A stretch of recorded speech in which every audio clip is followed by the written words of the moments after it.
This is the Church of St. Paul in the Desert. In the name of the Father, and of the Son, and of the Holy Spirit.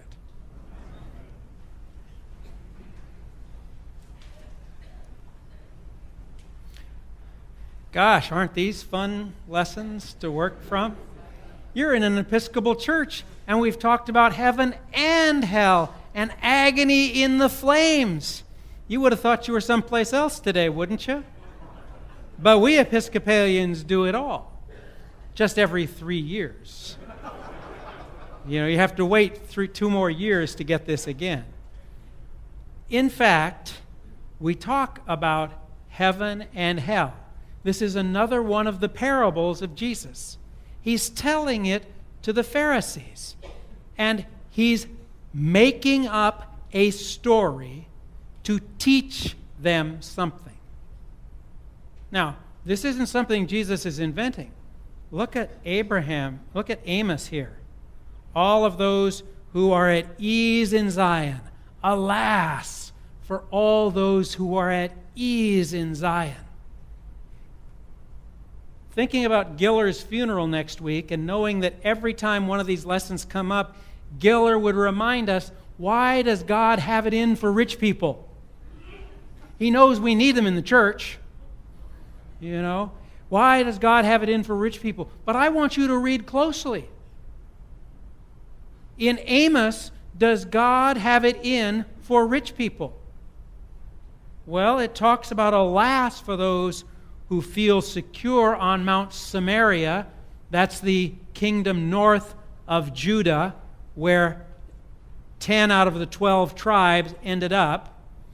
Alas for them at ease in Mount Samaria. Alas for those who lie on beds of ivory. I think somebody from the government's coming after you if you've got a bed of ivory. Who lounge on their couches and eat lambs from the flock. Well, I know that code enforcement's going to be after you if you're eating lambs from your flock. Okay? But alas for all of them. But it's still not God having it in for the rich. Read to the next to the last verse. Those who anoint themselves with the finest oil, but are not grieved over the ruin of Joseph. Alas for all of those who are up in the north, enjoying all of the benefits of being in that wonderful place, but aren't grieved about the people in the south who are in trouble. That's what Amos is talking about. He's not talking about God has it in for rich folks. He's saying, you rich folks who can't see beyond your noses, your ivory beds, and your expensive oils to think about your brothers and sisters down in Jerusalem who are in trouble, alas for you. Because it's going to get tough for you. God in the New Testament, Jesus, is not against rich people. He's even been known to cavort with the odd rich person once in a while. At least one rich person made available a tomb for Jesus. Jesus has nothing against rich people as long as the rich people can see past the ends of their noses about what's right in front of them. Think about this. The unnamed rich person in Luke's gospel feasts sumptuously every day and dresses in purple and fine linen. And he didn't even live in Palm Springs.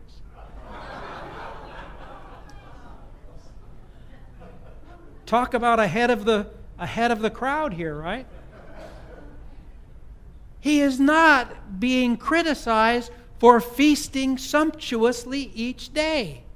He's not being criticized for perhaps a poor choice of attire. He's not being criticized for any of that. He's being criticized because as he goes to and fro from, we're assuming, his palatial mansion, and he goes in and out of his gates, he doesn't even notice Lazarus laying there wishing he could eat some of the scraps from the table. Now, this is not Lazarus wanting leftovers.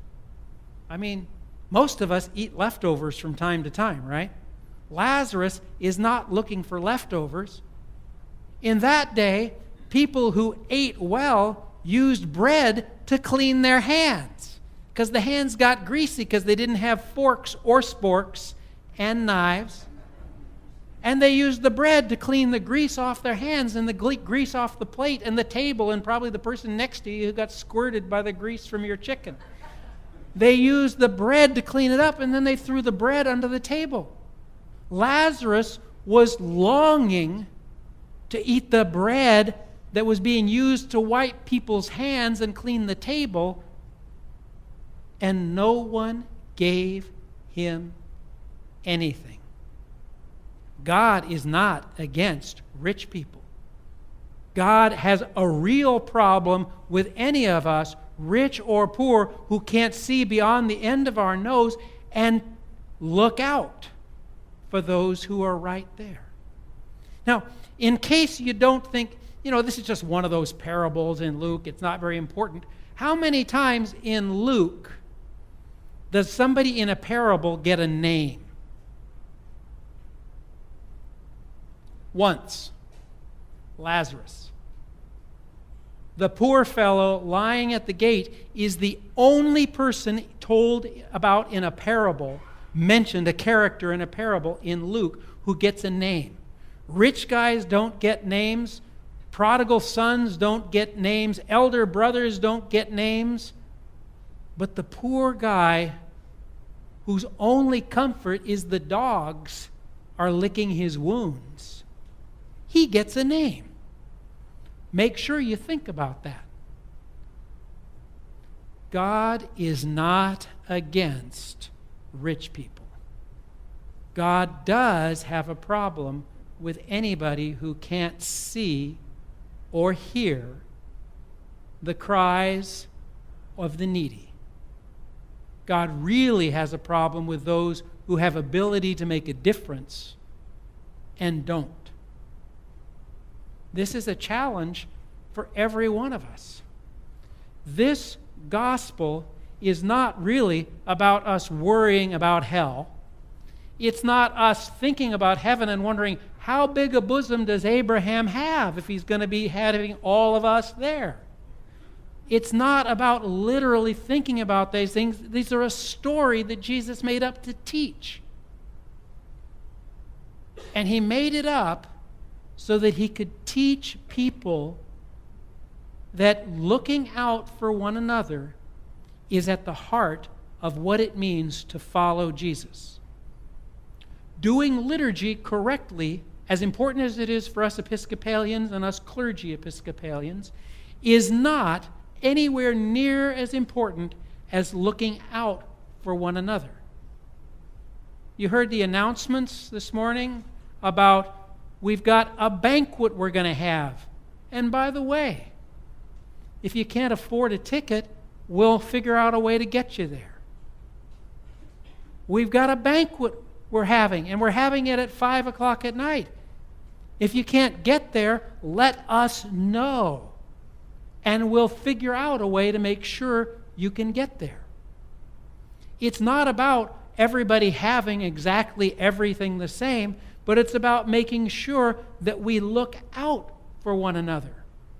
My hope is, even in the kickoff for our 75th anniversary celebration, the thing that can be characteristic of it is that we used it as an opportunity to look out for one another. One of the members of our vestry and his partner bought a table. That's 10. By the way, you can buy tickets more than yourself if you want to, Bought 10 tickets, not for themselves, but so that we would invite people from Well in the Desert and Roy's Desert Resource Center and maybe Desert Blind and Handicapped, and some of the people who come here and interact with us for service also celebrate in our sumptuous feast. I am incredibly grateful for that initiative that they took. So here's a commercial in the middle of my sermon. If you're saying, oh gosh, I can't be there on the 12th, well, buy a ticket anyway and ask that it be used for somebody who doesn't have money for a ticket so that the house is full and the people rejoice. And the example of caring for one another is from beginning to end the story of our anniversary celebration.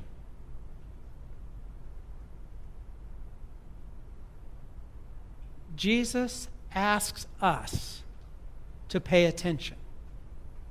Now, come Advent, you're going to hear a lot about that, but it'll be from a different perspective. Watch out. But this is pay attention. When you see somebody in need, do something about it. We have a chapter of the Daughters of the King here at St. Paul's, and I've mentioned this before, but the Daughters of the King have a prayer, and I'm going to quote part of it. And the prayer says, I am only one, but I am one. I can't do everything, but I can do something. What I can do, I ought to do, and what I ought to do by the grace of God, I will do. I think that works. I think that preaches. I think with these Gospels, rather than worrying about heaven or hell, rather than figuring out how we can find some rich person to gaslight in some way because God hates rich people, what if we looked outside our own door and made sure we noticed? The snowbirds are coming back. Our Canadian friends are coming back. And our homeless brothers and sisters are coming back. There's more on the streets of Palm Springs every day. Why? Have you tried sleeping on a steam grate in Buffalo in the middle of the winter? You'd be to Palm Springs first chance you could get. You won't freeze to death sleeping out in the brush here in Palm Springs. So it's not surprising that some people come from other places to be here. God does not ask us to do everything. God asks us to do something. How might we reach out? Some examples.